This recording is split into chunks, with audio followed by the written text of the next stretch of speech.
മറ്റൊന്നുകൂടി പറയട്ടെ, ബാപ്പയുടെ ഉമ്മയുടെ മുതല് അവിഹിതമായ രൂപത്തിൽ നിങ്ങൾ സ്വീകരിച്ചേക്കരുത്. ബാപ്പ മരിച്ചുപോയി, 25 കൊല്ലം നോമ്പ് ഖളാ ഉള്ള ബാപ്പയാണ്. ഒന്ന് കൂട്ടി നോക്കൂ, 25 30 വെച്ചിട്ടൊന്ന് ഗുണിച്ചു നോക്കൂ. ആ ബാപ്പാന്റെ അത്രയും നോമ്പ് നോറ്റ് വീട്ടാൻ മക്കളാരും ഒരുക്കമല്ല.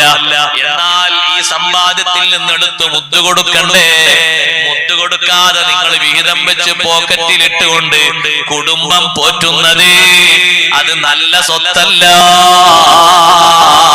അവകാശത്തിന്റെ ഒരു ഭാഗം ഇവിടെ ബാക്കിയുണ്ട്. ബാപ്പ ഹജ്ജ് നിർബന്ധമായ ആളാണ്, ഹജ്ജ് ചെയ്തിട്ടില്ല. നമ്മുടെ കാര്യങ്ങളൊക്കെ നോക്കിയിട്ട് ചെയ്യാമെന്ന് ബാപ്പ കരുതിയിരുന്നു. അതിനിടക്കാണ് മരണം സംഭവിച്ചത്. ബാപ്പാന്റെ സ്വത്ത് മൊത്തം കൂട്ടി നോക്കുമ്പോ 1.5 ഏക്കർ സ്ഥലമുണ്ട്. സെന്റിന് എത്ര ലഭിക്കും? ചുരുങ്ങിയ കാശ് പറയട്ടെ, 75 ലക്ഷം. അത്ര വേണോ ഹജ്ജിന് പോകാൻ? വേണ്ട, അതിന്റെ 10-1 മതി. ഏത് പ്രൈവറ്റിന്റെ കണക്കാ? മുന്റെ കണക്ക് കൂട്ടി പറയാ. നീ കുറച്ചുകൂടി കൂട്ടിയിട്ടുണ്ടെങ്കിൽ 15 ദിവസം കൊണ്ട് പോയി വരാം അല്ലെ? കുറെ ദിവസം പേർക്ക് പോയി നിൽക്കാൻ ബുദ്ധിമുട്ടാണെങ്കിൽ ഒരു 10-12 കൊടുത്താൽ 15 ദിവസം കൊണ്ട് പോയി വരാലോ. പൈസ ഏറാവുന്നേ ഉള്ളൂ, കുഴപ്പമൊന്നുമില്ല. പക്ഷേ മക്കള് ചോദിക്കുന്നത്, ബാപ്പാക്ക് അന്നെന്തേ പണി?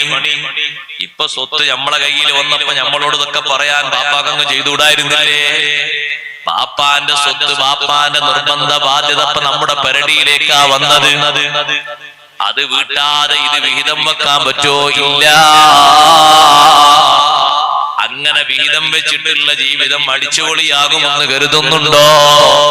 മാനബത മിനൽ ഹറാമി ഫന്നാറു ഔലാ ബിഹി. ഹറാമിനാല് മുളച്ചുണ്ടായത് നരകവുമായി കൂടുതൽ കണക്ഷൻ ഉള്ളതാണ്. ഉമ്മ വഫാത്തായപ്പോ ഉമ്മാക്കൊരു 20 പവൻ സ്വർണമുണ്ട്. എത്ര പവന് മതി ഇന്ന് ഹജ്ജിന് പോവാന്? 10 പവന് വേണം? വേണ്ട. 1 പവന് എത്ര? 53 54 ഒരു 10 കൂട്ടുമ്പോഴേക്ക് വന്നില്ലേ ലക്ഷങ്ങൾ? 5 20 പവൻ ഉമ്മാന്റെ സ്വത്ത്. ഇവിടെ വേറെ സ്വത്തൊക്കെ വേറെ ഉണ്ട്. ഇപ്പൊ ആഭരണം മാത്രമാ പറഞ്ഞത് 20 പവൻ. മക്കളെല്ലാവരും കൂടിയിട്ട് പറഞ്ഞു അല്ല ഉമ്മാക്ക് ഹജ്ജൊന്നും ഇപ്പൊ നമ്മൾ ചർച്ച ചെയ്യണ്ട. ഇവിടെ അല്ലേ തന്നെ നമുക്ക് കടക്കൊക്കെ പോറ്റണ്ടേ? ആണ് വെച്ചോടി ഫാത്തിയൊക്കെ ഓതിയിട്ടാണ് വീതം വെച്ചു. നല്ല റാഹത്തിലല്ലേ വിഹിതം? പറ്റൂല.